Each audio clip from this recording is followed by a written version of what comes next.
La paz esté con ustedes. Amigos, llegamos al sagrado tiempo de Cuaresma. No sé si ustedes serán como yo, pero cielos, ¿cuántas cuaresmas he atravesado? Y llegamos al final de la mayoría de las cuaresmas y digo, cielos, probablemente podría haberlo hecho mejor. Probablemente podría haber sido una experiencia espiritual más rica. Pero bueno, la Iglesia una vez más, los años pasan, nos da otra oportunidad de vivir este tiempo sagrado bien. Siempre pienso en Blas Pascal cuando comienzo la cuaresma. Pascal dijo una vez, la mayoría de nosotros atraviesa la vida divirtiéndose. Utiliza en su francés divertissement. Tenemos diversiones, y son todas las formas diferentes de juego o distracción que utilizamos para no asumir las grandes preguntas. Pascal dijo, miren, todos tenemos que vernoslas con Dios, significado, propósito, de qué trata mi vida, mi propio pecado, la vida eterna, cielo, infierno, purgatorio, salvación, las grandes preguntas. Pero lo que la mayoría hacemos cuando se vienen a la cabeza esas preguntas es decir, de acuerdo, eso es mucho para mí en este momento, o no puedo enfrentar aquello, así que voy a entretenerme con juegos y mi ocupación o lo que sea. Lo que tenemos que hacer, dijo Pascal, es tomarnos el tiempo, sentarnos solos en silencio en nuestra habitación, para confrontar estas grandes preguntas. Pienso que la Cuaresma es precisamente ese tiempo para nosotros los católicos, precisamente el momento para dejar ir nuestras diversiones y mirar con detenimiento y cuidado estas preguntas. Lo que voy a hacer, he resuelto en esta Cuaresma, voy a tomar mi celular y voy a colocarlo en un cajón un día a la semana. Primero, para alejarme de la adicción a él. Creo que todos nos volvemos adictos a estas cosas, pero también es una gran fuente de distracción. Es un ejemplo perfecto del divertissement del que habla Pascal. Es como, no voy a pensar en Dios y en la vida eterna, miraré el contenido del celular. Así que voy a intentar, un día a la semana, colocar ese teléfono en un cajón por todo el día. ¿Puedo animarlos a hacer lo mismo? Encuentren tal vez algo que realmente los esté distrayendo de las preguntas serias y ayunen de ello en esta Cuaresma. Bien, el primer evangelio que tenemos para este domingo es el maravilloso relato de Lucas de las tentaciones de Jesús. Y nuevamente lo hemos escuchado miles de veces, pero es muy importante desplazarse al espacio espiritual de esta lectura para Cuaresma. ¿Qué sucede cuando Jesús se interna en el desierto por 40 días? Bueno, efectivamente hace a un lado las divertissement. Efectivamente va a observar largo y tendido estas profundas realidades espirituales, pero va a suceder algo más, y pueden encontrarlo a través de todas las culturas de modos diferentes, especialmente en los rituales de iniciación de los jóvenes, donde son forzados a enfrentar ciertos límites. Sin alimento y sin medios de defensa, a sobrevivir en situaciones hostiles.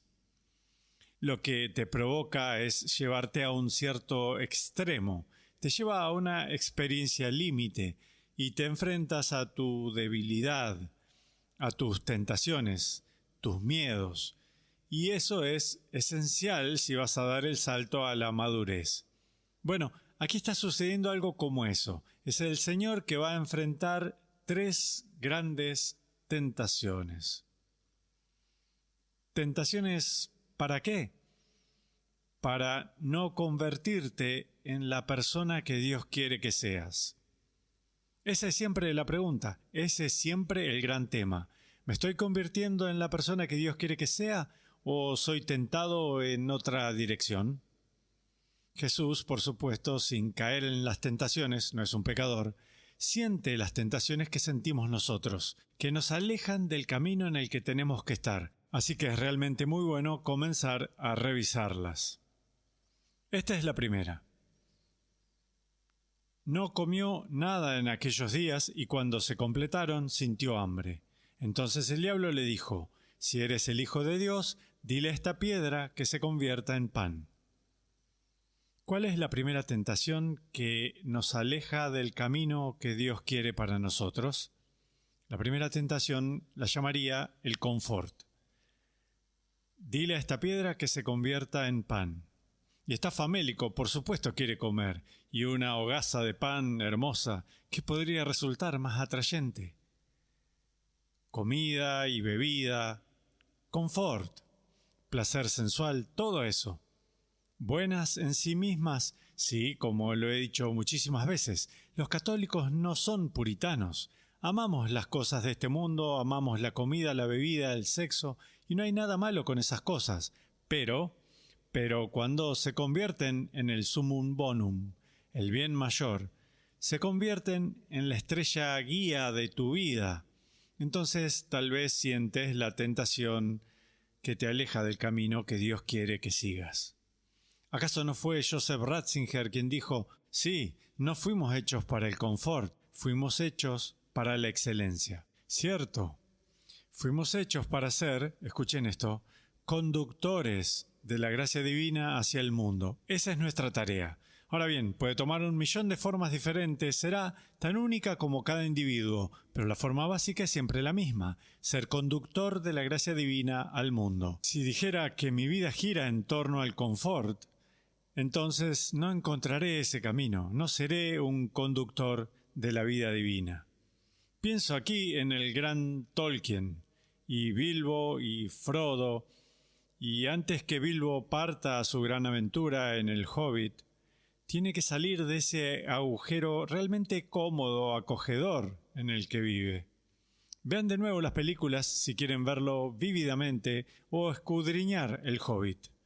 Este lugarcito cómodo, acogedor, placentero en el que vive. Y él es un alma buena y no hay nada moralmente malo en él, pero está viviendo una vida confortable. Si de eso se trata todo, nunca te convertirás en la persona que Dios quiere que seas. Y entonces hay que resistir a esa primera tentación de confort, comodidad, placer sensual. Entonces el Señor dice, mira, no vivimos solo de pan, sino de toda palabra que viene de la boca de Dios. Es eso, vivimos de pan, eso es una parte, pero no solo de pan. La vida más elevada viene de una fuente más elevada. De acuerdo, tentación número 2. Después lo llevó el diablo a un monte elevado y en un instante le hizo ver todos los reinos de la tierra y le dijo, todo esto será tuyo si te arrodillas y me adoras. ¿De acuerdo? ¿Es el poder malo en sí mismo? No. Gente muy buena puede ejercitar el poder por buenas razones. A Dios se lo describe como todopoderoso, así que no puede ser malo en sí mismo. Pero, ¿puede el poder ser una tentación muy peligrosa para alejarnos del camino que Dios quiere que sigamos? Seguro que sí. De nuevo, Tolkien, ¿qué es el anillo? ¿Qué es el anillo que atormenta a todos en ese relato? La fuente de toda fechoría. Es precisamente un anillo de poder. Eso es lo que quieren. Hay mucha gente que puede evitar el placer sensual y el confort. Esa no es su debilidad, pero se sienten tremendamente atraídos por el poder. Esto puede ocurrir en la mayor escala geopolítica, pero todos nosotros somos tentados por el ejercicio del poder. San Agustín describe al pecado como libido dominandi. Es latín para la lujuria de poder. Y de nuevo, les advierto, está presente en los niños pequeños, pueden observarlo, y en las mayores figuras de la escena política. La lujuria de poder es una tentación muy poderosa. Así que, tal vez Dios te esté llamando a ser conductor de su amor de un modo muy débil y sin autoridad. Tal vez quiere que tomes un camino muy humilde. Tal vez toda clase de gente tenga poder sobre ti.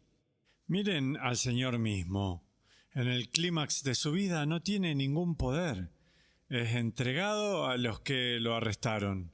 Es entregado al Sanedrín, entregado a Poncio Pilato, entregado a los verdugos, que lo entregan a la muerte. En el final está clavado en una cruz, está desnudo de todo poder. Pero está recorriendo el camino divino. La segunda gran tentación, ¿nos atrae el poder en todas sus manifestaciones? Si los atrae, no van a encontrar el camino que Dios quiere que tomen. Escuchen, tal vez Dios los coloque en una posición de poder. ¿De acuerdo? Está bien. En tanto utilicen ese poder para los propósitos de Dios, no para los propios. Esa es la clave. Noten lo que el diablo me está diciendo. Todo esto será tuyo si te arrodillas y me adoras. No, solo adorarás al Señor. Solo Dios es el sumum bonum. Ese es el punto. Si haces que el poder sea el sumum bonum, estás ipso facto, estoy hablando mucho en latín, adorando al diablo. Les he dicho a menudo, lo que adoran determina todo lo demás en sus vidas. Están adorando su propio confort, adorando su propio poder, entonces están en el camino equivocado. De acuerdo, última tentación. Entonces lo llevó, el diablo, a Jerusalén, lo puso en la parte más alta del templo y le dijo, si eres el Hijo de Dios, arrójate desde aquí porque está escrito, los ángeles del Señor tienen órdenes de cuidarte. Creo que esta es interesante, de cierto modo es más sutil. Las dos primeras son como directas, el placer sensual, confort y poder. Sabemos cómo son esas cosas, esas tentaciones. ¿Qué es exactamente esta tentación? Bueno, es utilizar a Dios para tus propios propósitos. Aquí estoy, en la parte más alta del templo, soy el rey del mundo, me voy a arrojar y voy a obligar a Dios a que me proteja. Este es alguien que está intentando usar y manipular a Dios. Escuchen ahora, en vez de convertirse en servidor de Dios, digo que es sutil porque este es el pecado de la soberbia. Esto es lo que los maestros espirituales reconocen como el pecado capital. La soberbia no es otra cosa que hacer de mí mismo el centro del universo. Mi ego se convierte en un agujero negro que atrae todas las cosas y todas las luces hacia sí, incluyendo a Dios.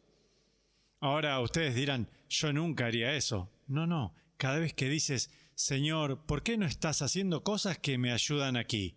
¿Por qué las cosas no se están resolviendo a mi conveniencia? Oro y oro y oro, pero tú no haces lo que quiero. ¿Lo ven? Eso es una tentación de Dios, una manipulación de Dios.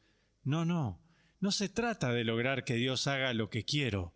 Se trata de rendirse a los propósitos de Dios. Sí, incluso cuando no los comprendo por completo. Desplácense, si quieren, si se atreven, a la naturaleza humana de Jesús, en la cruz, en su mente humana, diciendo, Dios, mi Dios, ¿por qué me has abandonado?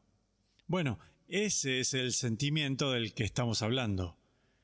Pero, por supuesto, ¿qué encontramos en Jesús? No es un deseo de manipular a Dios, sino un rendirse a los propósitos de Dios y la voluntad de Dios, no a la suya. Que se haga tu voluntad y no la mía, dice en el huerto de Getsemaní. De acuerdo, mientras comienza la Cuaresma, el desierto, el tiempo en que dejamos los divertissements a un lado, las diversiones, enfrentamos estas grandes preguntas y entre ellas está, ¿cuáles son los 3 caminos clásicos que me alejan de Dios? ¿En qué medida el confort se ha convertido en muy importante para mí? ¿En qué medida el poder y el libido dominandi se ha convertido en muy importante para mí? ¿En qué medida estoy intentando manipular a Dios para mis propósitos más que rendirme a sus propósitos? Ocupemos gran parte de estos próximos 40 días enfrentando esas preguntas. Y Dios los bendiga.